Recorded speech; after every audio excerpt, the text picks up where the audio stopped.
Assalamualaikum warahmatullahi wabarakatuh. Kembali lagi kawan di Legenda Catur Dunia, masih dari video World Cup 2023. Dan malam ini sudah memasuki babak quarter final untuk kategori Open, sedangkan untuk kategori Women sudah memasuki semifinal kawan. Untuk kategori Open ada 4 pemain India yang berhasil lolos kawan, antara lain Vidit Santos Gujrati, Gukesh menghadapi Magnus Carlsen. Malam ini kawan, nanti Vidit akan berhadapan dengan pecatur tuan rumah, sedangkan dua pecatur lainnya langsung baku hantam di quarter final, yaitu antara Praggnanandhaa versus Arjun Erigaisi.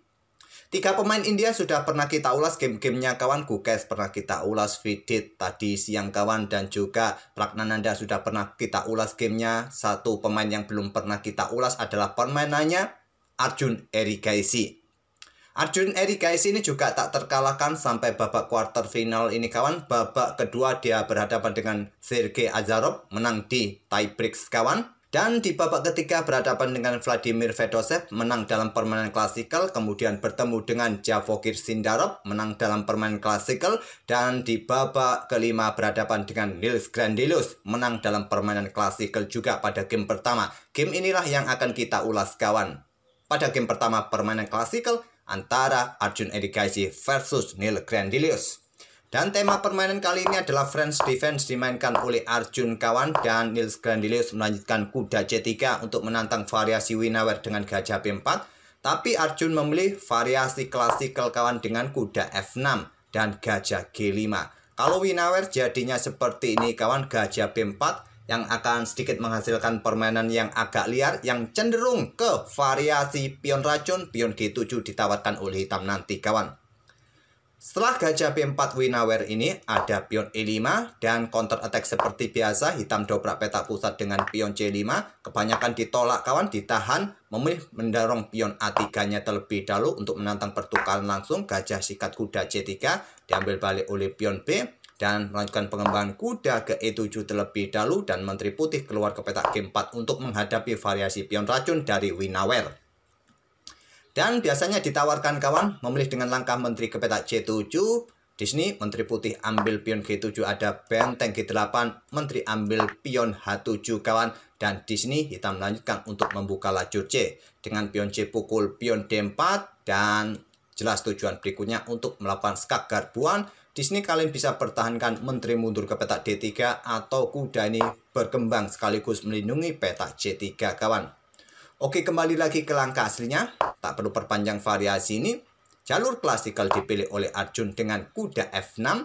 Di sini gajah G5, persiapan pion didorong, tapi terlebih dahulu disikat oleh Arjun Erigaisi. Kalau kalian memilih variasi dorong pion maju ke E5, kuda ini akan mundur ke petak D7 kawan. Dan permainan seperti ini, permainan variasi standar dari jalur klasikal kawan, dan juga ada database yang menyebut ini sama juga dengan permainan Alekhine Defense kawan.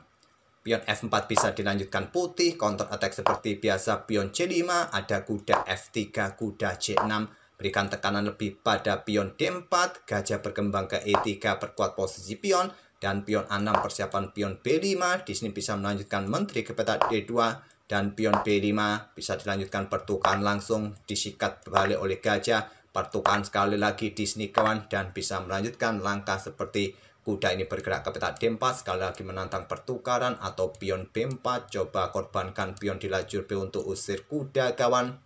Oke, kembali lagi ke langkah aslinya. Memilih gajah G5 terlebih dahulu, pion D pukul pion E4, kuda ambil balik pion E4 pressure kuda di sini, dan kebanyakan backup kuda dengan gajah E7, nomor 2 kuda berkembang ke D7. Arjun memilih dengan kuda berkembang ke D7. Dan di sini kuda F3, baru gajah E7. Pertukaran kuda terjadi, kuda pukul kuda, diambil balik dengan gajah menantang pertukaran, ditolak dengan pion H4. Harapannya jika sekali lagi pertukaran di sini, putih mendapatkan lajur semi terbuka di lajur H kawan. Memilih rokade terlebih dahulu Arjun Erigaisi, kemudian Menteri bergerak ke E2, kebanyakan bergerak ke petak D2 ini kawan, tapi memilih Menteri bergerak ke petak E2. Pion C5 seperti biasa. Dan di sini putih Nils Grandelius memilih rokade panjang langsung, dan Arjun melanjutkan pertukaran pion. Pion C pukul pion D4 diambil balik menggunakan benteng agar gajahnya tetap mendapatkan perlindungan dari kuda kawan. Kalau tadi ambil balik menggunakan kuda, pion ini ya tentu saja pion ini bisa jatuh. Gajah sikat diambil balik, ambil balik oleh menteri. Menteri punya kesempatan langsung keluar.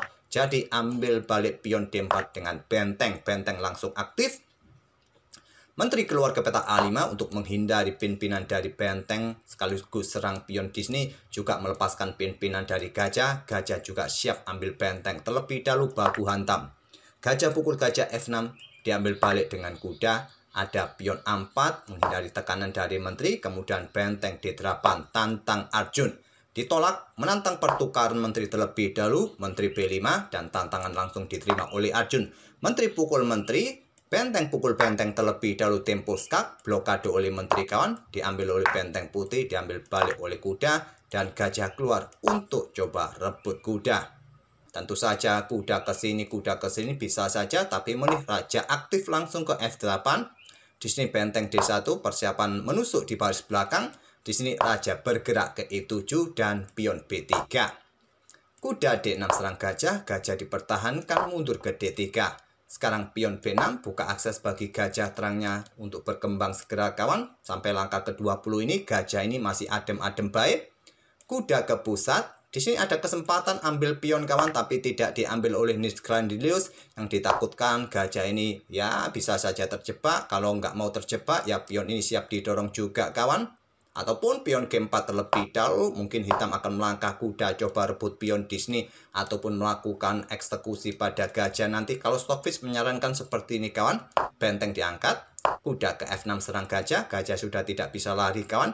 Di sini bisa korban langsung ambil pion G6, diambil balik menggunakan pion, kemudian kuda ke E5, coba rebut pion Disney, lindungi pion juga yang di sini, dan mungkin pion akan didorong agar pion putih ini bertumpuk di lajur G kawan, kuda mundur ke D7, kuda C6 skak.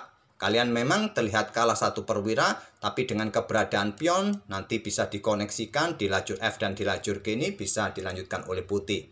Dengan jalur gajah ambil pion yang Disney, tapi memilih kuda ke E5, gajah B7 keluar serang pion, pion didorong maju ke G3. Di sini pion F6 usir kuda, kuda ke C4 menantang pertukaran kuda, ditolak kuda ke E4 coba serang pion.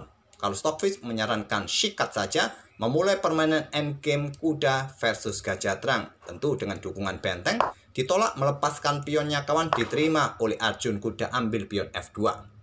Gajah ambil pion H7 sekarang, gajah D5 serang kuda. Kuda ke E3 berbalik ancam gajah, gajah E4 menantang pertukaran gajah diambil balik oleh kuda.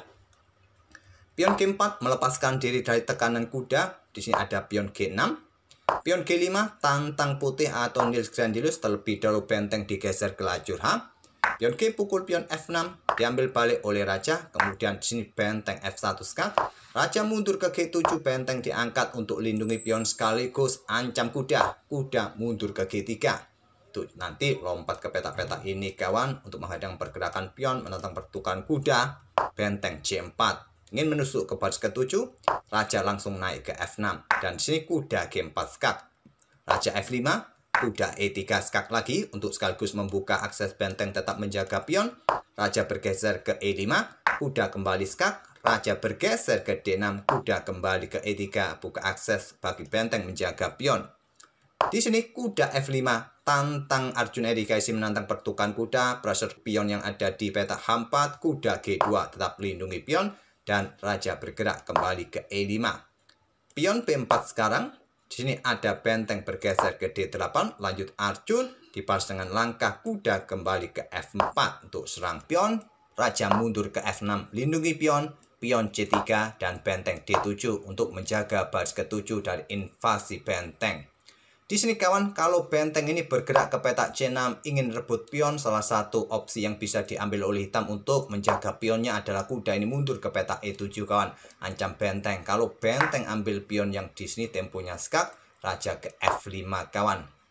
Dan kuda pukul kuda di sini, raja ambil, selanjutnya lakukan skak di sini kawan. Raja bergeser, kuda ambil benteng, diambil balik, ada satu pion bebas atau unggul 2 pion, juga bisa jadi solusi. Tapi tetap dengan keberadaan kuda, hitam masih mempunyai keuntungan karena punya materi perwira. Memilih dengan raja ke B2 dan kuda ambil pion H4 dan bisa dibalas kuda ambil pion E6, discover juga di sini kawan. Tapi di sini memilih dengan langkah benteng menusuk di baris ke-6, benteng C6. Kuda ke F3 dan di sini pion A5. Kenapa pion ini tidak diambil kawan? Kalau diambil menggunakan kuda untuk menghindari ancaman raja bergerak ke peta F5 ini kawan, ya mungkin mengorbankan kuda di sini untuk mendapatkan satu pion lagi kawan. Kalau tadi diambil menggunakan kuda pion di sini, ada kuda yang bergerak untuk ancam benteng untuk meninggalkan kuda kawan di sini. Kalaupun kuda ini ke peta F8 open skak, kuda ambil benteng putih, kuda putih ambil benteng hitam tempo skak, raja ini bergerak ke peta E7 untuk ancam kuda dan kuda ini sulit pulang lagi kawan. Hitam masih mempunyai pion bebas. Oke, kembali lagi ke langkah aslinya. Memilih dengan pion A5, kuda ke E5, serang benteng, benteng ambil pion skak, raja ke F5, benteng ambil kuda E5 skak, diambil balik oleh raja, kalah kualitas sekarang kawan putih, raja bergeser, kuda H4 skak, raja bergeser, kemudian di sini pion pukul pion, diambil balik, dan di sini kawan, kuda putih ini harus segera aktif untuk menghindari lajur H kawan, karena jika ada benteng yang membatasi pergerakan di lajur G, kuda sudah tidak bisa bermain. Tapi memilih raja ke B3, ada benteng G7, membatasi pergerakan kuda kawan, dan posisi kuda sudah tidak bisa balik ke rumah. Benteng siap ke peta G4. Raja bergeser, benteng G4, raja bergeser, benteng ambil kuda, raja rebut pion, dan di sini raja ke D5 untuk menghadang pergerakan pion-pion kawan. Dan tak perlu saya lanjutkan lagi, di langkah ke-53 Nils Grandelius menyerah. Itulah kawan permainan Arjun yang baru bisa kita ulas sampai babak kelima ini kawan, menang atas Nils Grandelius pada game pertama permainan klasikal, game kedua berakhir miss. Jika kita lihat tadi kawan, permainan Arjun ataupun langkah-langkah Arjun ini tidak ada langkah yang berwarna kuning kawan. Dan menurut engine Stockfish 15, keakuratan permainan Arjun atau langkah-langkahnya sebesar 99,4%. Hampir sempurna kawan permainan Arjun Erika di sini. Sangat presisi sebesar 99,4%. Kita tunggu saja apa yang bisa diperbuat oleh Arjun saat menghadapi Pragnananda malam ini kawan. Besok baru kita ulas. Apakah cukup menarik untuk kita ulas? Kita tunggu saja besok kawan. Oke, semoga permainan kedua pemain dengan ide permainan French Defense tadi bisa jadi bahan referensi kalian. Seperti biasa, tetap dukung channel kami kawan agar channel kami terus berkembang algoritmanya. Jangan lupa untuk subscribe bagi kawan-kawan yang baru mampir, dan tetap dukung video-video kami dengan like video-video kami, dan kita akan bertemu di video-video berikutnya. Terima kasih. Wassalamualaikum warahmatullahi wabarakatuh.